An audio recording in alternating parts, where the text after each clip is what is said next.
Neighborhood mystery. Strange cases.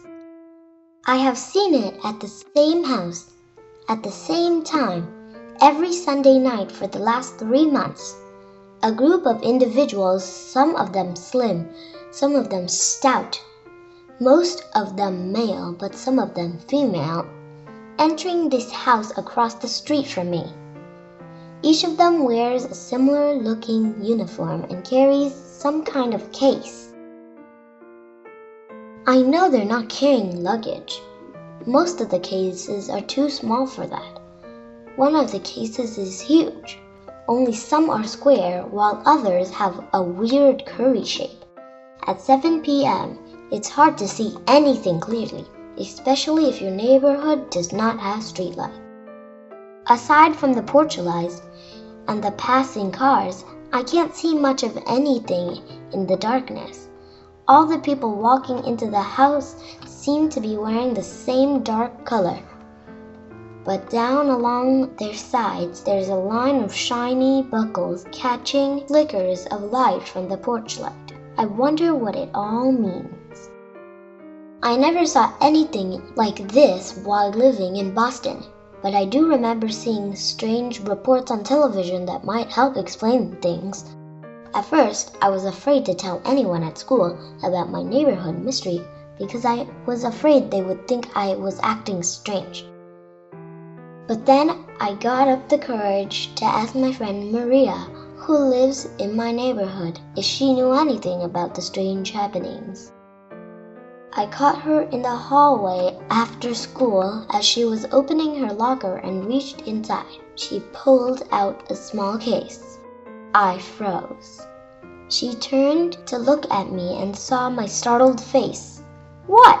she exclaimed. "Haven't you seen a violin case before?" Of course I had seen one before.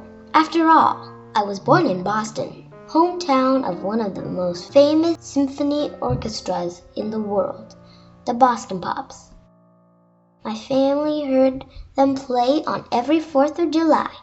Last year, I've counted 30 violins in that orchestra. So yes, I have seen my share of violin cases. In fact, my dad rented a violin to see if I would like it.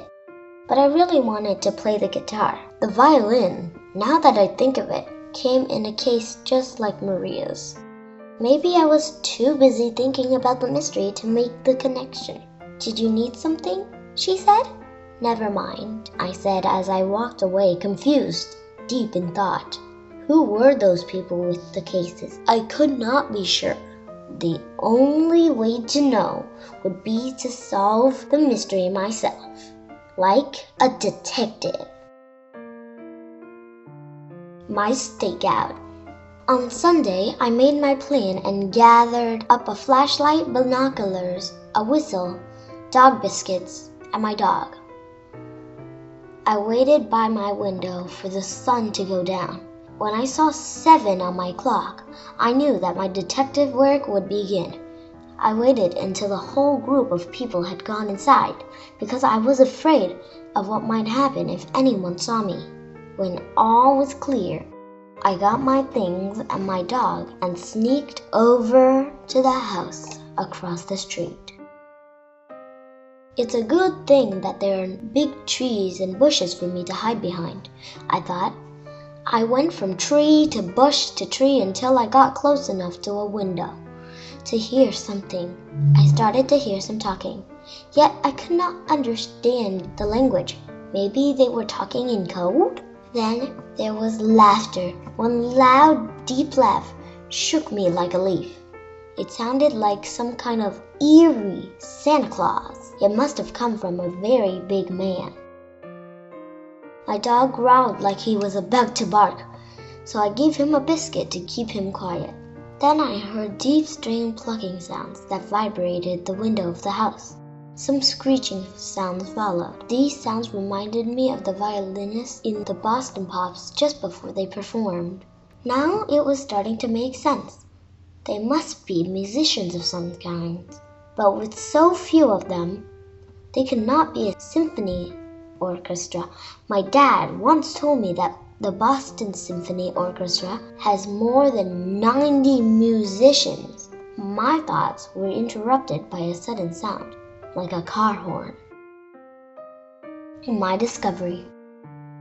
I was sure it came from inside the house, even as another car drove up.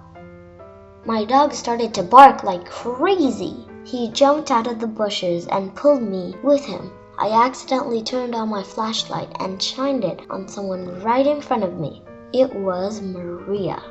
Aloud, what are you doing here? Did you come here to hear my mariachi at my Uncle Eduardo's house? Mariachi? What is that? I asked. It is a Mexican folk band. Want to come in and listen? Mystery solved. Case closed, I said to myself. Just then, my dad came out of the garage of our house across the street to take the garbage can out to the curb. I yelled out to him, asking if he wanted to hear the band of Maria's uncle too. He smiled and yelled back to us, "Sí," which means yes.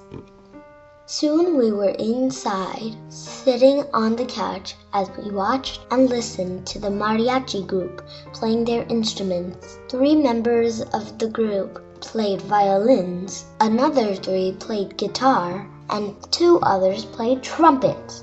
One of the violinists sang, and the others joined in for the chorus. We heard many mariachi songs that night. They sounded fantastic. Mariachi songs are in Spanish. Before that night, there was only one word other than yes that I knew in Spanish. It was the word gracias, which means thank you. That is what I told Maria when she led my father and me into the house. I learned many new Spanish words that night. The words violin, guitarra, and trompeta were very easy to memorize because they look and sound a lot like the English words, violin, guitar, and trumpet. The name of the huge bass guitar, guitarón, was a little harder to remember. I think it funny that the smallest guitar had the most difficult name to learn, vihuela. This instrument is smaller than a regular guitar, but larger than those tiny guitars from Hawaii called ukulele. It turned out the mystery led me to discover new things about another culture. I want to learn more, so I hope Dad will let me take guitar lessons at school next year. When I get good enough, I want to learn songs like the one called Las Miñatas, the Little Mornings. Then I may buy a sombrero and go to serenade Maria, just like a real mariachi.